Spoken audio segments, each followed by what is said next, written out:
Bismillahirrahmanirrahim. Assalamualaikum warahmatullahi wabarakatuh. Innal hamdalillah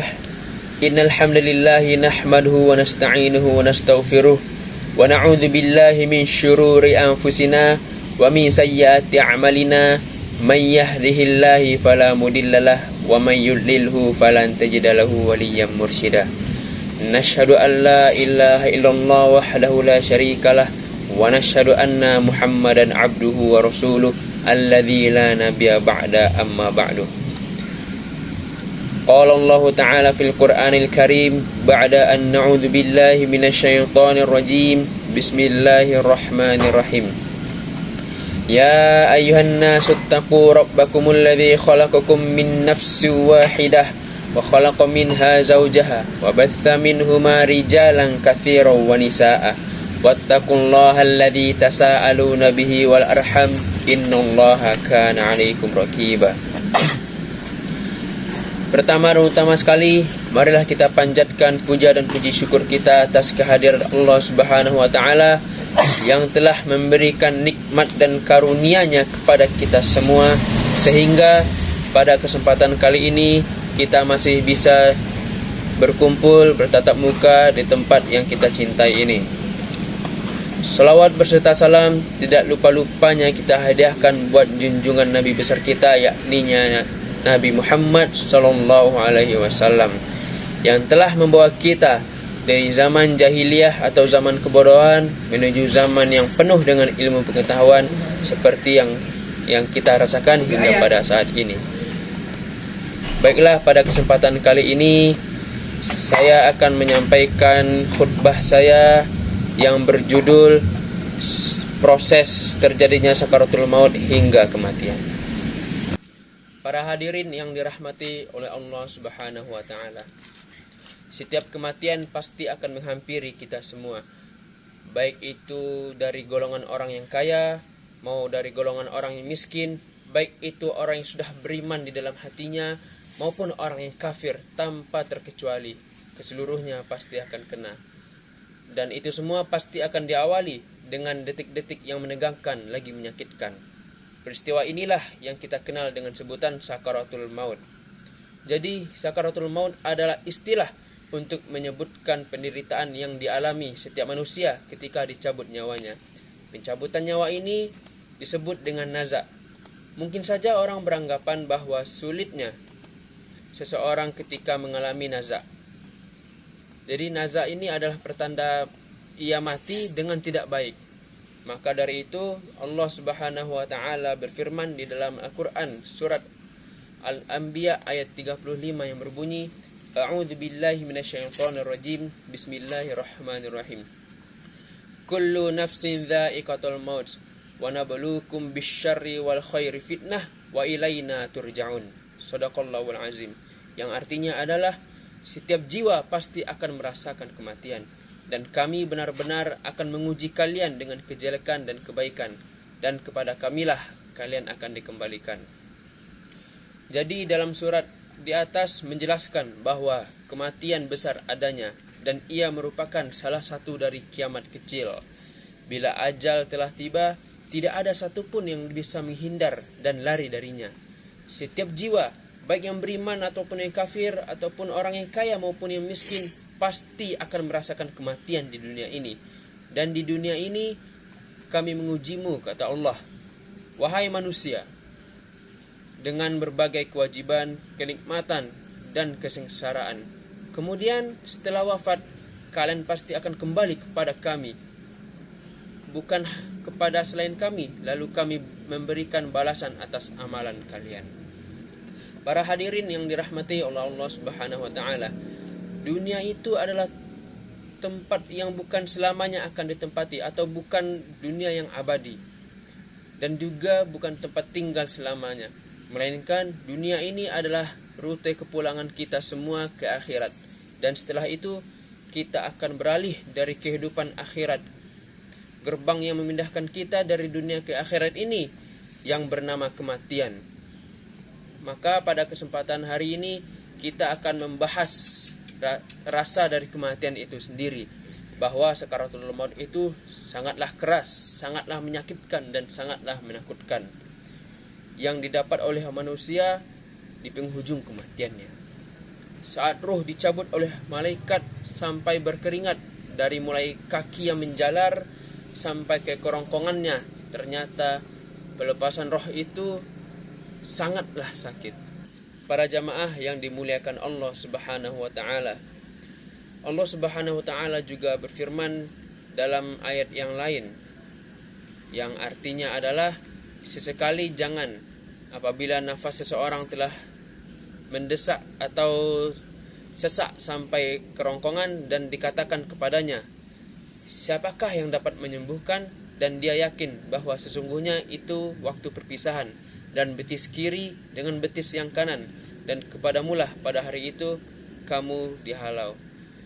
Al-Quran surat Al-Qiyamah ayat 26 sampai 20. Dari ayat 26 sampai ayat 30. Ada sejumlah riwayat yang menyisahkan tentang kebiasaan malaikat maut meminta izin masuk ke rumah untuk menemui para nabi sebelum mencabut nyawanya. Salah satunya adalah Rasulullah SAW atau Nabi Muhammad. Kisah perjumpaan malaikat maut dengan Rasulullah diceritakan oleh guru besar Universitas Al-Azhar Kairo, yaitu yang bernama Mustafa Murad, dalam buku Dialog Malaikat Maut dengan para nabi alaihi salam yang bersandar pada hadis riwayat dari Aisyah radhiyallahu anha, bahwa ada yang menyebut Rasulullah SAW sedang bersama Aisyah. Ada pula yang menyebut beliau bersama Ali bin Abi Thalib di ujung ajalnya.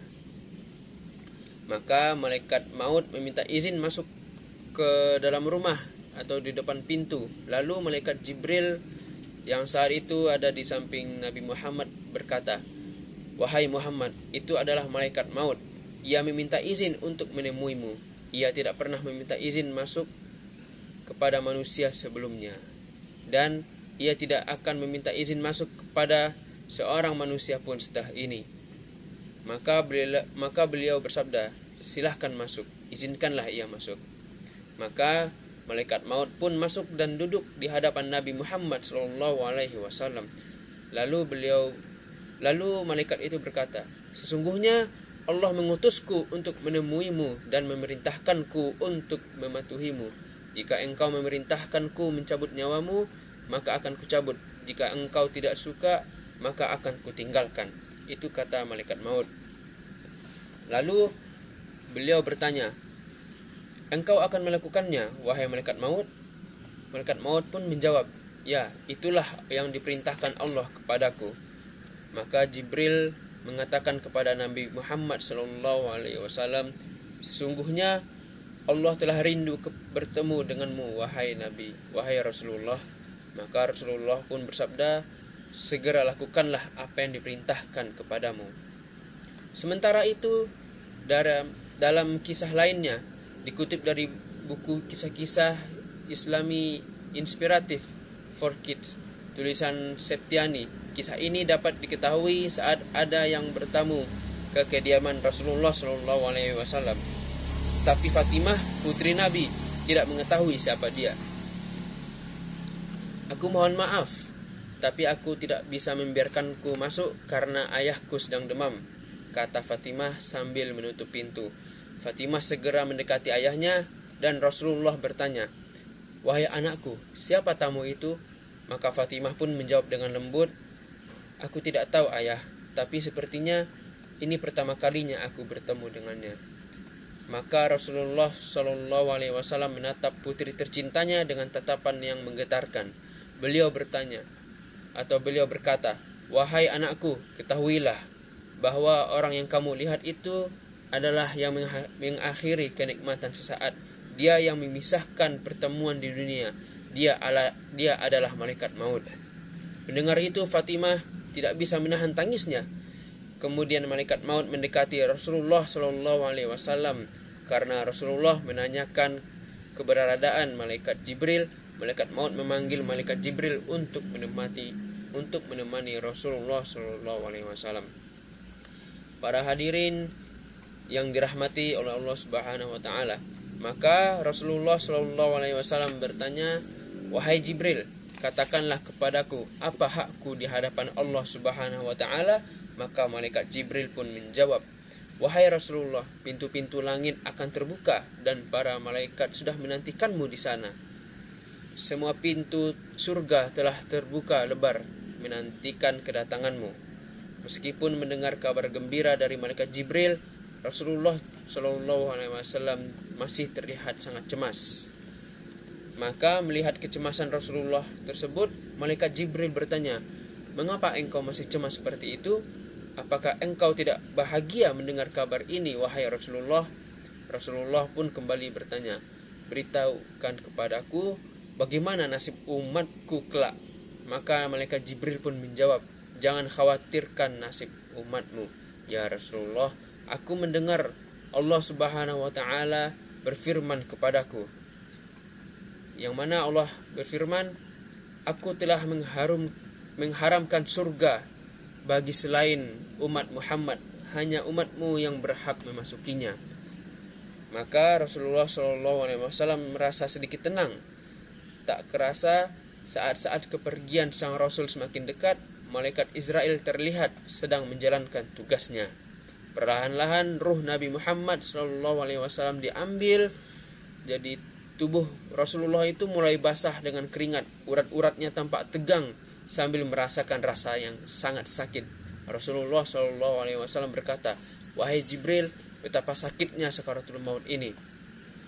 Maka melihat Rasulullah yang sangat merasakan kesakitan itu, malaikat Jibril hanya bisa memalingkan wajahnya. Ia tidak tega melihat Rasulullah SAW dalam penderitaan seperti itu. "Wahai malaikat Jibril, apakah engkau merasa jijik melihatku sehingga kau memalingkan wajahmu?" tanya Rasulullah. Maka malaikat Jibril pun menjawab, "Siapakah yang tega melihat kekasih Allah menghampiri atau menghadapi ajalnya?" Bahkan hingga di saat menjelang akhir hayatnya, sang penghulu Rasul itu tetap memikirkan nasib umatnya. Sebegitu pentingnya umat Rasulullah di hadapan Rasulullah itu tersendiri. Dan ketika merasakan dahsyatnya rasa sakit sakaratul maut, Rasulullah masih sempat berdoa untuk keselamatan umatnya. "Ya Allah, dahsyat sekali maut ini. Timpakan saja semua siksanya kepadaku. Jangan timpakan kepada umatku," kata Rasulullah. Tubuh Rasulullah pun semakin dingin. Bibirnya bergetar seolah ingin mengucapkan sesuatu. Maka Ali bin Abi Thalib yang berada di sisi beliau mendekati beliau dan Rasulullah berbisik, "Jagalah solat dan peliharalah orang-orang yang lemah di antara kalian." Tangisannya terdengar di sekeliling dan Fatimah menutup wajahnya dengan tangannya. Ali bin Abi Thalib pun mendekatkan telinganya kepada bibir Rasulullah dan beliau berbisik, "Ummati, ummati, ummati, umatku, umatku, umatku," kata Rasulullah. Sehingga sampai saat itu Rasulullah pun wafat pada hari Senin tanggal 12 Rabiul Awal tahun 11 Hijriah. Duka itu menyelimuti umat Islam di Madinah hingga kesedihan yang sangat mendalam bagi para sahabat seperti Umar bin Khattab dan Abu Bakar As-Siddiq. Para hadirin yang dirahmati oleh Allah Subhanahu wa taala. Imam Al-Ghazali menggambarkan bahwa sakaratul maut itu adalah saat di mana kita merasakan rasa sakit yang menyerang jiwa secara intens dan menjalar ke seluruh bagian jiwa, sehingga tidak ada satupun bagian jiwa yang terlepas dari rasa sakit tersebut. Misalnya, jika kita tertusuk dari duri, rasa sakitnya hanya tersisa pada bagian tubuh yang tertusuk duri tersebut. Di sisi lain, pengaruh luka bakar lebih luas karena api yang menyebar ke bagian tubuh yang lainnya, sehingga tidak ada bagian dalam maupun bagian luar yang terhindar dari luka bakar. Dan efek terbakarnya kulit dapat dirasakan oleh organ-organ yang ada di dalam daging atau urat yang merasakan. Sedangkan luka yang tersayat hanya akan mempengaruhi bagian tubuh yang terkena sayatan saja. Namun, rasa sakit yang disebabkan oleh luka sayatan tersebut lebih ringan daripada luka bakar. Selama sakaratul maut, rasa sakit yang dirasakan menusuk jiwa dan menyebar ke seluruh anggota tubuh, sehingga orang yang sedang mengalami sakaratul maut merasakan seolah-olah organ-organ tubuhnya atau urat-urat yang ada di tubuhnya itu ditarik, dicabut dari ujung kaki hingga ujung kepala, atau seperti yang dirasakan tuh seperti rasa dikuliti. Itu yang dirasakan pada saat sakaratul maut. Maka bagaimana rasa sakit dan penderitaan seseorang yang mengalaminya jika kita tertusuk duri atau tersayat pisau atau terbakar dengan api? Kita masih dapat berteriak, berlari, meminta tolong, ataupun melompat-lompat untuk mengurangi rasa sakit itu. Hal ini memungkinkan karena masih ada tenaga pada kaki atau pada anggota tubuh yang lainnya. Berbeda dengan seseorang yang sedang mengalami sakaratul maut, dia tidak akan mampu meredakan rasa sakit tersebut karena hal tersebut disebabkan karena rasa sakit yang dialaminya telah mencapai puncak kesakitan dari segala jenis penyakit yang ada. Maka tenaganya menjadi hilang, semua anggota tubuhnya melemah dan tidak ada lagi kekuatan untuk berteriak meminta pertolongan. Rasa sakit yang luar biasa ini telah menghancurkan akal, membungkam lidah dan melemahkan seluruh tubuh. Para hadirin yang senantiasa dilindungi oleh Allah Subhanahu wa taala, demikian khutbah yang saya sampaikan. Apabila ada tutur kata yang salah maupun tindakan saya yang di luar dari kebaikan, saya memohon maaf sebesar-besarnya. Demikian khutbah yang saya sampaikan. Untuk penutup khutbah kali ini saya ucapkan wassalamualaikum warahmatullahi wabarakatuh.